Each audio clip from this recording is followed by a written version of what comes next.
সংগ্রাম টিভি, সংবাদ বিনোদন সারাক্ষণ। বাংলাদেশের জাতীয়তাবাদী দল জাতীয় নির্বাহী কমিটির সাবেক যুগ্ম মহাসচিব, বিএনপি চেয়ারপারসন দেশনেত্রী বেগম খালেদা জিয়ার উপদেষ্টা মণ্ডলীর সম্মানিত সদস্য, বিশ্ব শিক্ষানুরাগী, চট্টল গৌরব, সীতাকুণ্ডের আপামর জনগণের নয়নমণি জনাব আলহাজ লায়ন আসলাম চৌধুরী এফসি মহোদয়, উপস্থিত আছেন বাংলাদেশ জাতীয়তাবাদী দলের চট্টগ্রাম উত্তর জেলা এবং সীতাকুণ্ড উপজেলার বিভিন্ন স্তরের নেতৃবৃন্দ, অঙ্গ সহযোগী সংগঠনের নেতৃবৃন্দ, উপস্থিত আমার মুরব্বীদের সামনে যারা বসে আছেন, দোকানপাটে বসে যারা শুনছেন, সবাইকে আমি আমার ব্যক্তিগত পক্ষ থেকে এবং আমাদের দল বাংলাদেশ জাতীয়তাবাদী দল সীতাকুণ্ড উপজেলা শাখার পক্ষ থেকে জানাচ্ছি সংগ্রামী সালাম এবং অভিনন্দন।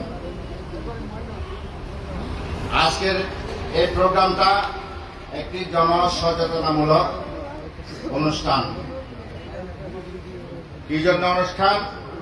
যেখানে এটা প্রাকৃতিক ঝর্ণা, এটাকে আমাদের তৎকালীন নেতা জনাব এলকে সিদ্দিকী মহোদয় এখানে বাদ দিয়ে সংস্কার করে এটা জনগণের পানিগুলো যেন জনগণ ব্যবহার করতে পারে, কৃষক বাইরে যাতে ব্যবহার করতে পারে সেটা সৃষ্টি করেছেন।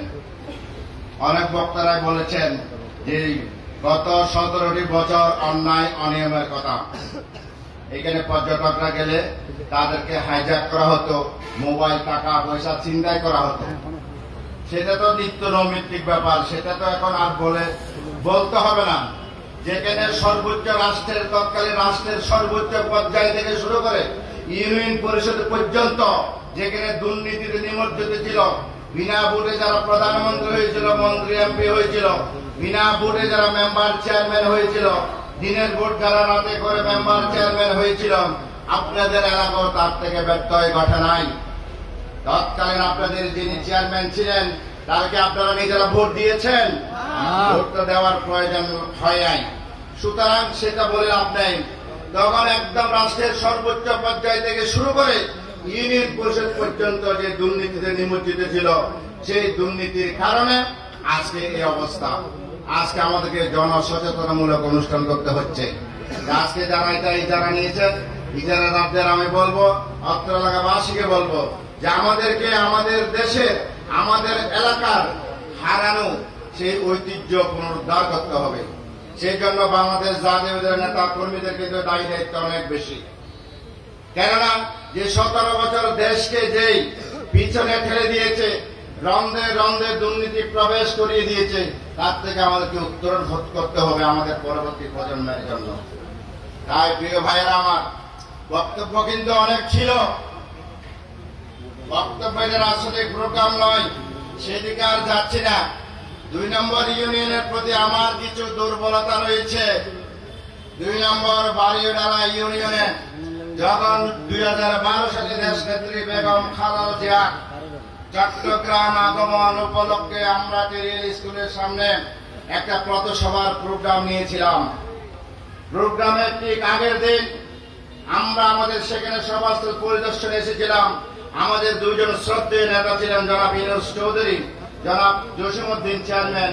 ওনাদের নেতৃত্বে আমাদের অত্র ইউনিয়নের এবং বিভিন্ন ইউনিয়ন আরো নেতারা এখানে পরিদর্শনে এসেছে। ঠিক এই সময়, আসলে ঠিক পরপর মাগরিবের ঠিক একটু আগে এই সময় আমরা সেখানে একটা প্রোগ্রাম করব। পরের দিন নেত্রী আসছেন, আমরা জাস্ট পরিদর্শনে ছিলাম, আমরা কোনো মিটিং মিছিলে ছিলাম না। আমাদের নেতৃবৃন্দ সেখানে বৈঠকে ছিলাম। অতর্কিতভাবে তৎকালীন আওয়ামী লীগের এখানে যারা হোমরা চোমরা ছিলেন, যারা বিনা ভোটে মেম্বার চেয়ারম্যান নির্বাচিত হয়েছিলেন, এখানে যারা সন্ত্রাসীরা অভয়ারণ্য ছিল, যে বিভিন্ন বাহিনী আমরা শুনেছি, অমুক বাহিনী, সমুক বাহিনী, তমুক বাহিনী, তাদের নেতৃত্বে সেদিন আমাদের নেতৃবৃন্দরা হামলা করা হয়েছিল। প্রতিবাদ করেছিলাম, যার কারণে আমার উপর হামলা করা হয়েছিল। হামলার পরবর্তী সময় কিন্তু আমি জ্ঞান হারিয়ে ফেলেছিলাম, আমার আর হুঁশ ছিল না। আমার নেতৃবৃন্দরা আমাকে নিয়ে হাসপাতালে নিয়েছেন, ট্রিটমেন্ট দিয়েছেন।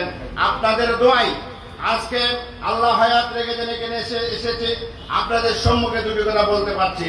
নাইলে সেদিন যেভাবে আঘাত করা হয়েছিল, চিকিৎসকরা সেদিন আমাকে বলেছিলেন আমার গার্ডিয়ানকে আমার কয়েকটি এমআরআই করা হয়েছিল, আমার স্পাইনাল কর্ডে আঘাত করা হয়েছিল, স্পাইনাল কর্ডে আঘাত হয়েছিল। তাই নেতৃবৃন্দরা সেই জন্য বলছি 2 নম্বর ইউনিয়ন আসলে কিন্তু সেই কথাটা আমাদের মনে করে আমাদের নেতৃবৃন্দ সেটা কিন্তু মনে রাখতে হবে, সেটার প্রতিকার করতে হবে। তারপরের দিন আমাদের কয়েকজনের অনুপস্থিতিতে আমরা হাসপাতালে ছিলাম, আমাদের নেতৃবৃন্দরা সেখানে প্রোগ্রাম করেছিল। সন্ত্রাসীদের বইয়ে মাঠ ছেড়ে পালিয়ে যায় নাই। তাই প্রিয় ভাইয়েরা, আমার বক্তব্য দীর্ঘায়িত করবো না, আরো অনেক প্রোগ্রাম হবে, আপনাদের সম্মুখে আসবো।